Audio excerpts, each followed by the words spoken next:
व नुसल्ली अला रसूलिहिल करीम अम्मा बाद फ़अऊज़ु बिल्लाहि मिनश शैतानिर रजीम बिस्मिल्लाहिर रहमानिर रहीम रब्बि इश्रह ली सदरी व यस्सिर ली अमरी वहलुल उक़दतम मिन लिसानी यफ़क़हू क़ौली सुब्हानका ला इल्मा लना इल्ला मा अल्लमतना इन्नका अंतल अलीमुल हकीम रब्बि ज़िदनी इल्मा अल्लाहुम्मा फ़क़्हिना फ़िद्दीन। Assalamu alaikum wa rahmatullahi wa barakatuhu. Today I want to talk to all you young ladies about the most precious jewels. I'm sure you're all fond of jewelry of some kind or the other and have your own personal favorite gems and stones. And that's good because Allahu Jamilun Yuhibbul Jamal. Allah subhanahu wa ta'ala himself is beautiful and he likes beauty. So we need to understand today what is the most beautiful and most precious of creations of Allah subhanahu wa ta'ala in his own eyes. It is indeed an honor for all of us that from all his wonderful creations, Allah subhanahu wa ta'ala chose us women folk as his most precious creation, naming us Aurat, the covered one. It is also a matter of pride for us that the Prophet Muhammad, peace and blessings be upon him, was full of praise for virtuous and chaste women. He said, "The world and all the things in the world are precious, but the most precious thing in the world is a virtuous woman." Allah subhanahu wa ta'ala has granted us dignity and respect in whatsoever role we are playing in society. Islam has blessed us with extraordinary rights as a wife, as a mother, a daughter, sister, and we must be grateful for this. Now, my dear friends, coming back to the topic of our discussion for today, most precious jewels, I just want to ask you a question. What do you do with your most precious jewels? Do you try to keep them safe under lock and key in your most secret of cabinets? How many of you would like to put them up for display for every passerby to look at, examine, and even touch in your front courtyard? Now, we all know that none of us would ever like to do that.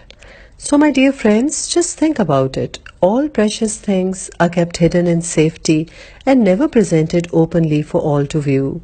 Just as pearls are hidden and protected inside seashells, precious gems inside mountains, flowers amidst leaves, books inside covers, thus a woman is also protected by a special covering. Just take a look at the house of Allah subhanahu wa ta'ala, the Kaaba, the most sacred of all places on this earth. Allah's abode, my dear friends. And look at it. It is covered with a very beautiful covering. Why? Out of love and out of respect. My dear young girls, clothes are more than just cloth. What we choose to wear is a sign of who we are, what we aspire to be, and how we choose to represent ourselves. How we dress is a symbol of our identity and also an expression of our love for Allah subhanahu wa ta'ala and submission to his will.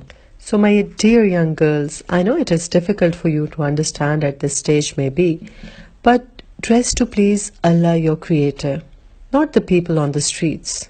You know that covering yourself up is a commandment from Allah subhanahu wa ta'ala in the Holy Quran for your own safety and for the sake of your own respect and dignity.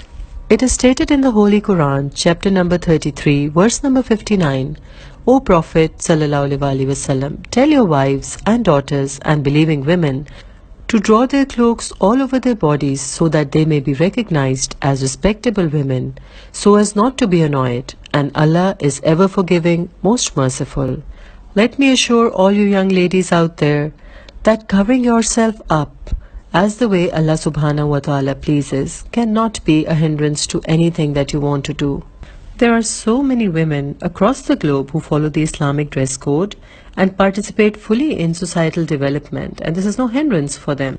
You will see women out in the fields, you will see doctors, you will see engineers, lawyers, there may be women in sports, so many different women in so many different fields that are doing their work just fine even while wearing the Islamic dress code. I want you to look closely at nature. Do you see how Allah subhanahu wa ta'ala has covered and wrapped up all of his creations in a beautiful manner for the sake of protecting them, and this actually adds on to their beauty as well. And all of you young ladies, please remember that Allah states in the Holy Quran, chapter number 7, verse number 27, O children of Adam, let not Satan deceive you in the manner he deceived your parents out of paradise, pulling off from them their clothing to reveal to them their shame. Now you have to understand that Satan knows that Allah subhanahu wa ta'ala has commanded Muslim women to cover themselves up. So what he does is he comes to you like a friend and he tells you, well, you're not looking very beautiful like this. Or he may put it into your head that look at everybody around you, look at what they are wearing. But please always remember, my dear friends, that the very first evil deed of Satan was that of taking off our clothing. And this is his favorite trick till date. And how can you stand up to Satan? By submitting to the will of Allah.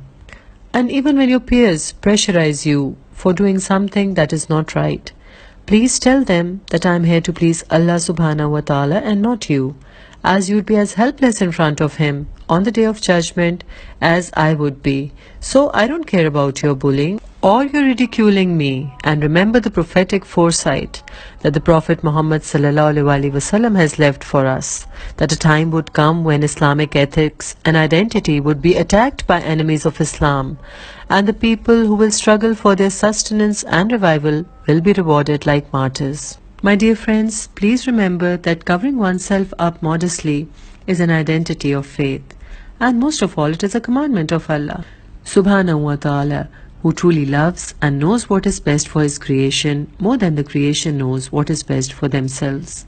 Furthermore, it does not stop a woman from practicing any aspect of her daily life. Rather, it provides her with protection to carry on her activities more comfortably and in a safer way. My dear young ladies, these are difficult times we live in, and this is indeed a very unsafe world. I implore you all, dear sisters, to be very, very careful. Every one of us is extremely vulnerable and could be victimized, God forbid. The way we have objectified women and spread obscenity and shamelessness, immorality, this is all going to lead to very, very serious crimes against women. Our whole society is moving towards moral degeneration. Even the media is not playing a very positive role in this regard. It is promoting such artificial lifestyle and it is projecting women in a very negative manner. So all this is going to lead to even more problems in the coming days. My dear friends, I want you to understand our responsibility. Moral degradation of the whole society will occur in the name of liberalism if we fail to realize that we have been named Aurat, the covered one, by a creator, whereas realizing this true position can redeem the whole social structure and reshape it for the benefit of mankind. Let's become the true shapers of society, because together we can bring about this ethical revolution. You know, in the Quran, Allah subhanahu wa ta'ala asks the people who will be a helper of Allah in his cause. Now this is the actual way to salvation. I hope every one of us can become a helper in this regard. Let's stop objectifying women and start beautifying them with modesty. Let us not allow women to be exploited for commercial gains and be turned into just saleable commodities. Let's just not allow that to happen to us. Let us try to revive this important branch of faith known as modesty. Let us truly try to become the pillars of civilizations. It is indeed an honor for us women folk that from amongst all his creations, our Creator chose us women to be bearers of the human race, entrusting them with his own attributes, that of creation. Women have immense power, from homemakers to change makers. Let us be confident and proud that Allah subhanahu wa ta'ala has bestowed us with the most beautiful name, Masturat, the covered ones. Women are the most delicate creations of Allah and have been called crystals by the Prophet Muhammad sallallahu alaihi wasallam. Yet we have been deemed strong enough to carry the responsibilities of humanity on our shoulders. Let us be thankful and satisfied that Allah subhanahu wa ta'ala has blessed us with all our rights, not only as human beings, but also granted us specialized rights in all relations, coined with immense love and respect. That of a mother, a wife, a daughter, and a sister.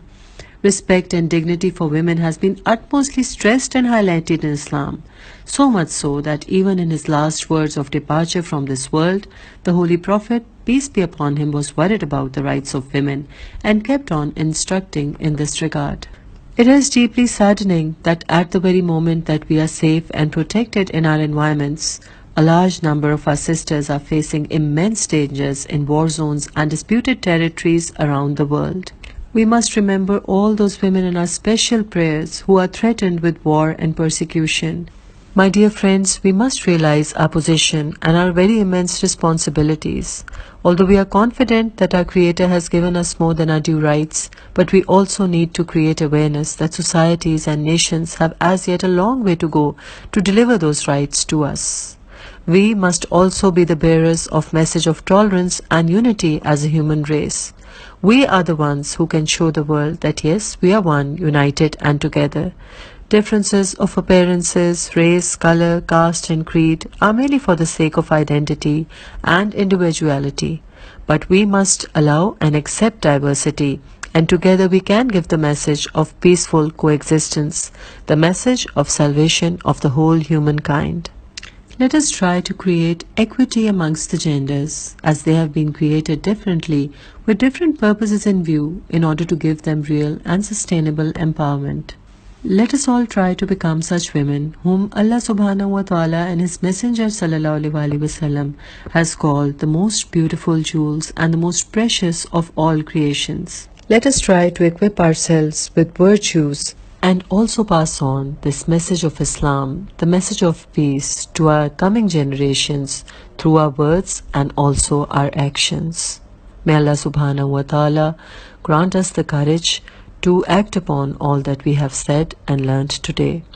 وَمَا عَلَيْنَا إِلَّا الْبَلَاغُ الْمُبِينُ سُبْحَانَ رَبِّكَ رَبِّ الْعِزَّةِ عَمَّا يَصِفُونَ وَسَلَامٌ عَلَى الْمُرْسَلِينَ وَالْحَمْدُ لِلَّهِ رَبِّ الْعَالَمِينَ سُبْحَانَكَ اللَّهُمَّ وَبِحَمْدِكَ وَنَشْهَدُ أَن لَّا إِلَٰهَ إِلَّا أَنتَ نَسْتَغْفِرُكَ وَنَتُوبُ إِلَيْكَ السلام عليكم ورحمة الله وبركاته.